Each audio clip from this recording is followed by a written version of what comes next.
We're getting ready for an early morning departure on board this NATO surveillance aircraft. With that dome, it can see hundreds of kilometers into the distance and watch what the Russians are doing in and around Ukraine on the land, sea, and air. It's taken us months to get this access.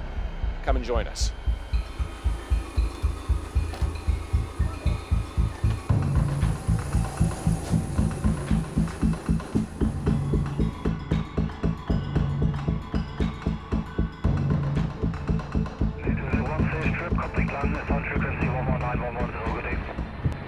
As the sun comes up, the surveillance plane lifts off from its base in Germany on what will be a minimum 12-hour mission.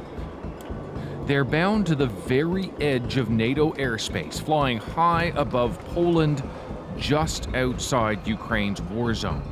The massive radar and surveillance tools are now switched on. Obviously, in Crimea, there is really a lot of activity. Much on this AWACS plane, or Airborne Warning and Command, is secret. We can't show it. We can't even tell you the last name of the surveillance operator, Portuguese Sergeant Joa. Basically, everything that we are able to detect, we obviously share it with our NATO allies. What no one on this plane can officially say, but is widely known, is that some of those allies share this intelligence in real time with the Ukrainians, allowing them to respond quickly to incoming threats. This is what they call a sanitized version of this screen. It doesn't show everything that this aircraft can see. But we are told that it can do things like Russian fighter jets, certainly, but even Russian missiles, Russian drones, ships that might be out there. They can identify which ship using the powerful surveillance suite that is on board this aircraft, and of course feed all that information, all that intelligence in real time to the ground.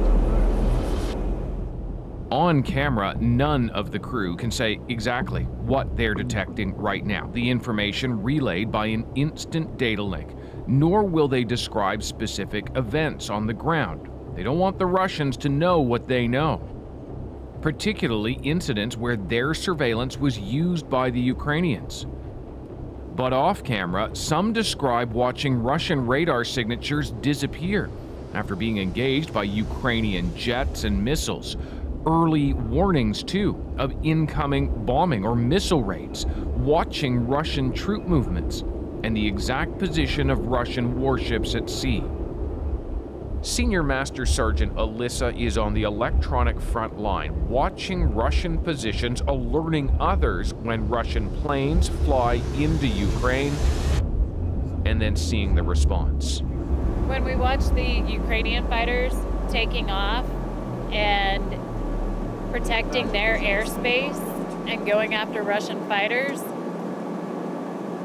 that was neat. Probably more than neat. It was. It was cool. They're fighting back, and they're taking control of the country they love, and they're pushing the Russians out. An alarm sounds unexpectedly in flight, only a simulation, but the crew treats it as real, a drill in the event of fire on board. These are tense times, especially as Russia rattles the nuclear saber, inviting a far more direct military engagement by NATO.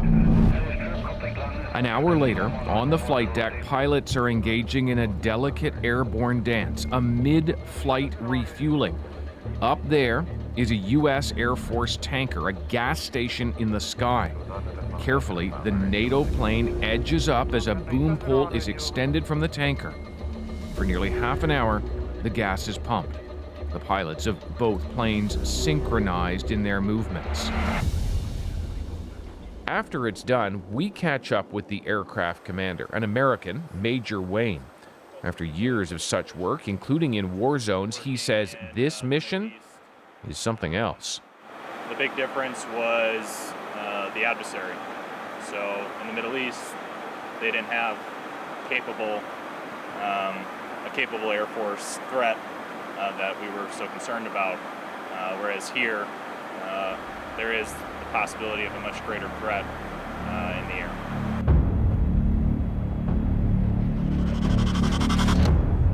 Russia doesn't particularly like this sharing of information, of intelligence, powerful intelligence with the Ukrainians. And so periodically they launch their own fighter jets, scramble them at this one. And this aircraft sometimes has to take evasive action. It's not like they're shooting at one another, but does give you a sense of how NATO does have involvement really in the Ukrainian conflict. This aircraft is one of 14 in NATO's surveillance fleet, and along with similar planes operated directly by allies, they maintain a near constant watch of Ukraine's airspace. That crew comes from a multitude of NATO nations, a multi-year posting from their home countries. The person flying the plane right now is from Belgium, and back there, a Canadian. This is Captain Colin Wiley. As surveillance controller, he confirms and rapidly communicates inbound threats. Seeing things like, disappearing at a low level, what does that mean? Probably dropping bombs, right?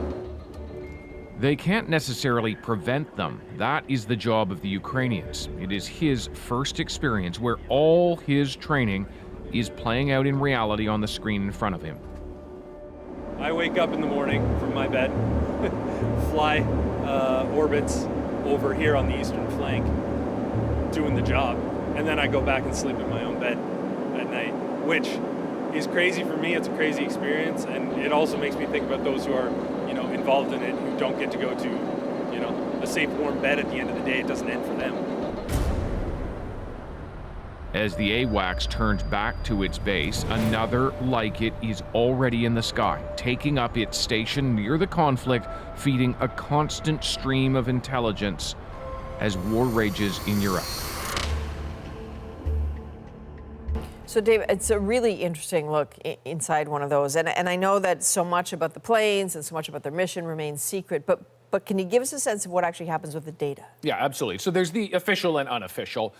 The official is that it gets transmitted very quickly down to an operations center on the ground. Unofficially, some of the allies are then sharing it with the Ukrainians, who have their own surveillance and radar on the ground, and they layer all of that information one on top of the other to give them a big picture of what's happening on the battlefield, not just in the moment, like right now, but what the Russians might be planning next. So AWACS have been used in all sorts of conflicts for a very long time, but what makes this one especially different? Well, certainly the size of it. This is a big conflict, but also the potential for danger. It's not lost on those who are up in that plane. What if they're there when a nuclear device is used on the ground? What happens then? What if biological and chemical weapons are introduced, say, by the Russians, and they see that missile launch? There's also the potential for danger to them, whether accidental or otherwise. What happens if they get targeted by a Russian plane while they're in the sky? And then, of course, you see what happens. NATO gets pulled in much more deeply than it is right now, and we're into a very, very big war. Well, really appreciate your look there. Thank you. Thank you.